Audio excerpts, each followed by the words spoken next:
Guys, আমি আজকে রান্না করতে চলেছি একটা ইউনিক খিচুড়ি, মানে যেই খিচুড়ির কোনো আমি জানি না, কোনোদিন শুনিনি এরকম খিচুড়ি রান্নার কথা। আমি আজকে নিজেই ফার্স্ট টাইম রান্না করছি গাইস।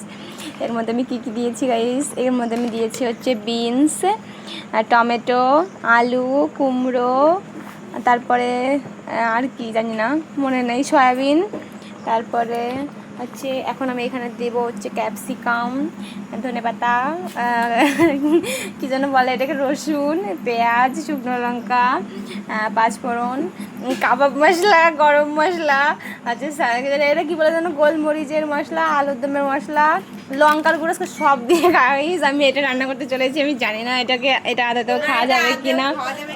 হ্যাঁ গাইস, আমি এটা রান্নার পরে একটা রিভিউ দেবো গাইস। জানি না আজকে কি হবে, রান্নাটা ভালো হবে না খারাপ হবে গাইস, আমি জানি না। এটা হচ্ছে এক্সপেরিমেন্ট গাইস, মাঝে মাঝে এক্সপেরিমেন্ট করতে তো হয়, সেজন্য এটা আমি এক্সপেরিমেন্ট করছি।